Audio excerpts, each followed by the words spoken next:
The Android dogfight battles continue, my friends. How's it going, guys? I'm Aaron Baker from PhoneDog.com, and in my hands, 2 additional hot Android phones, one of which is coming to the US, and one of which I hope comes to the US because it's got a lot to offer consumers. This is the HTC One. This is the Sony Xperia Z. They're both hot, they're built well, they've got great specs, and more. It's time for a dogfight battle to see which one comes out on top. It's part 1 of the HTC One versus Xperia Z dogfight, and it kicks off right now.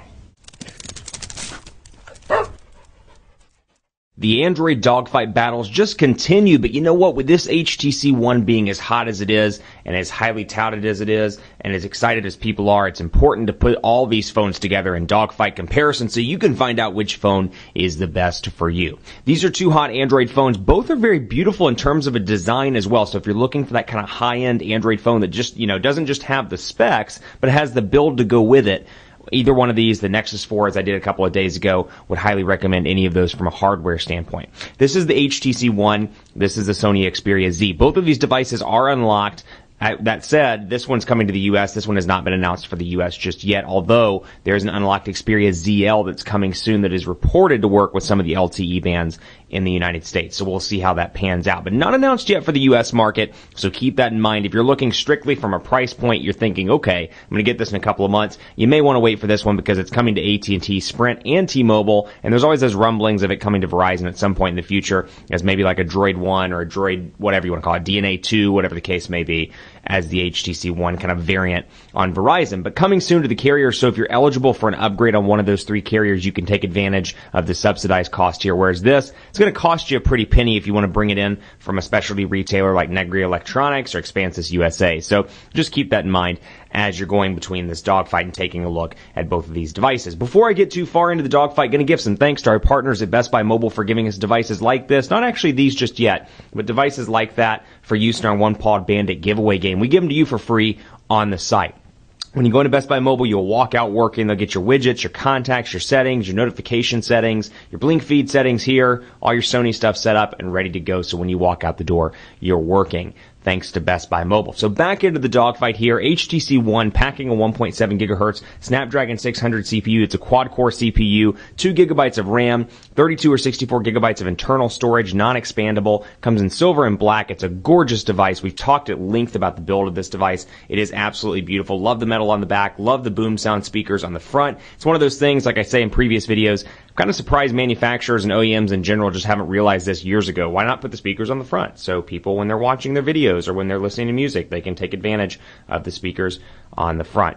Great option there. 2 gigabytes of RAM, 2,300 milliamp hour non-removable battery, Android 4.1 over here, Jelly Bean with HTC Sense version 5, which incorporates some new features like HTC Blink Feed, which we'll talk about, and then HTC Zoe as well, which we'll talk about probably in part 2 of the dogfight video. Then here's the Sony Xperia Z. You can get this from online retailers like Negri Electronics, which is where we got ours, so special thanks to them for making, I should say special thanks for having it in stock, because at negrielectronics.com you can pick it up, or at Expansis USA. In terms of specs on the Xperia Z, you're looking at some pretty strong specifications all across the board here, including a 13.1 megapixel camera with 1080p HD video recording. It's got a 1.5 gigahertz quad-core processor, Snapdragon S4 Pro. You've got a 5-inch 1080p HD display here that's absolutely gorgeous. So keep in mind here, 4.7-inch 1080p display, 5-inch 1080p display. So just from a content viewing standpoint, it is a little bit bigger over on the Xperia Z, or Z,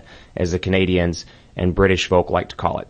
Camera on the back, like I said, 13.1 megapixels. You've got this nice kind of boxy industrial design. Actually, both of these are kind of industrial in terms of the design and the overall look and feel here. But it's got Android 4.1. It's got Sony's user interface, formerly called Timescape. Now they're just calling it Sony's UI. And it's got a ton of Sony software installed, which may be good, may be bad, depending on your preference. But, much like Samsung, much like LG, and much like Apple, Sony's really in a position to create an ecosystem with their applications. I mean, they kind of, do well in the TV market. They do well in the DVD department, the Blu-ray department, and all these different departments. They really could bring in kind of an entertainment ecosystem, much like Samsung has and Apple has, and really compete in the US. They just need to get that carrier support on the various carriers in the States. But over here, and actually on both of these devices, you won't notice any carrier installed applications because, like I said, they're both international versions. Now, as this comes to the States, and if this comes to the States on maybe AT&T or T-Mobile, expect to see those, that bloatware, the T-Mobile applications, the AT&T applications, the Verizon applications. But just looking from a notifications area and going in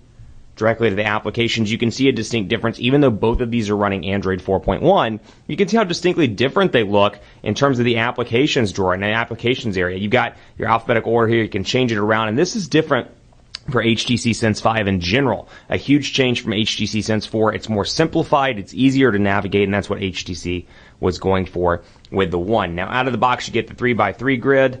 Did not mean to click on that. Let me go back here. And then you can, of course, change it. 3x4 grid and change it to 4x5 if you want to, which gives you the opportunity to have more on the screen.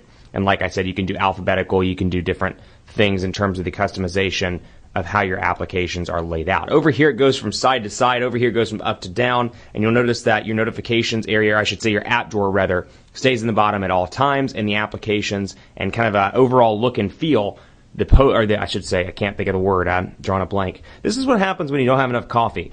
The little icons, thank you. The icons look different from HTC Sense version 4. That's the joy of doing videos improv, man. You mess up, you leave it in, creates a good time. We're all human. And then, of course, you've got your alphabetical stuff over here, and you can customize it as well by most used or recently installed on the Xperia Z as well. So again, side to side over here. On-screen buttons, though, you've got back, home, and recent applications. Over here, back, and then home. And home doubles up actually to do quite a few different things. You've got your recent applications that you can swipe out of, and then you got pressing and holding, which gets you Google Now access pretty instantly. HTC logo in the middle does not do anything from a software perspective or from a capacitive button perspective. Then over here, like I said, back, home, and recent applications, but it is on screen. They do go away, though, if you're in like YouTube or something like that. So let's talk brass tacks here in terms of the hardware design. Over here, you got your volume rocker on the right side, whereas on the Xperia Z, you got your power button, you got your micro SIM card slot, you got your volume rocker, and then over on this side, you got an area for charging, and then you got your micro SD card slot, your charging port, micro USB. Over on this side, all you have is a micro SIM card slot, whereas your charging port's down here at the bottom, a little bit off center and to the right on the HTC One. Nothing down here, and then up here, you got your 3.5 millimeter headphone jack on both devices. I should point out that this is water resistant, so you've got the flaps covering all the ports. It is water resistant. I would not recommend submerging it too much, but if you get some rain on it, you get some coffee on it, you pull an Aaron Baker and spill coffee all over $2,500 worth of phones like he did on Monday, always good to have the Xperia Z laying around. That's the joy of stuff that does not get put into video, my friends. Power button up top that doubles up as an IR blaster on the HTC One as well. So let's jump right in and take a look at messaging here because I want to show you the keyboard and show you kind of take advantage of the 4.7 versus 5-inch display over here. First of all, both of these devices are incredibly fast, but you really, again, can tell Sony's influence and HTC's influence atop Android 4.1 here and how different these look, again, though, even though they're running virtually the same version of Android 4.1. So you can see how the notification bars look. You've got kind of more of a stock look and feel over here just in terms of how the icons are laid out. Still looks kind of the same over here. You've got your clock and, of course, your ability to clear. And then over here, actually there's nothing to clear, so you don't need to clear anything. But you've got your clear button up top. Click that to remove everything. And then you've got some shortcuts up top, which I really like. This is something Sony's doing. I love this from Samsung. LG's done a pretty decent job with this as well. Having those shortcuts up in the notification bar, it's one of those things you don't really think you use until you go away. I'm actually using this on the 30-day challenge, and I carried a Samsung device before, and I keep going up here to try and click my quick access buttons and realize they're not there. So it's one of those things you don't realize you need or don't realize you use until it's gone. But settings over here, Android 4.1, you can see how it's organized. And again, HTC One has moved into what's called a Roboto font. So a little bit different from previous versions of HTC Sense. And then over here, you've got wireless and networks. You've got personal over here where you can personalize your device.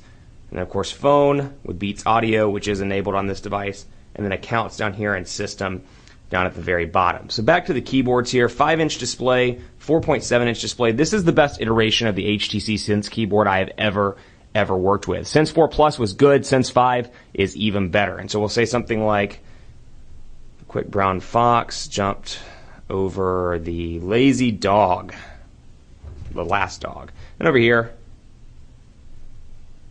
jumped over the lazy dog.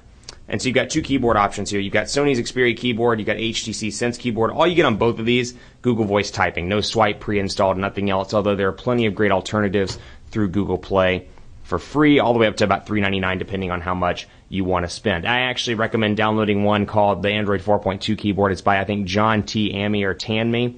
And Google Play, it's free. It's a great keyboard. It's the Android 4.2 keyboard, stock, and just put it on. But this is a fantastic keyboard. Been really impressed with the HTC keyboard, and you can see how fast this device performs in day-to-day use with portrait and landscape mode. Sony's is decent. They definitely improved from previous Xperia devices, but really, in comparison to this, would prefer the HTC One. Keep it locked on PhoneDog.com. Part 2 is coming up. We'll talk about cameras, more stuff on Android 4.1, the differences between the personalization, and more. It's a dogfight. You're going to want to stay tuned because in Part 2, I'll declare a winner in this Android powerhouse battle. Stick around.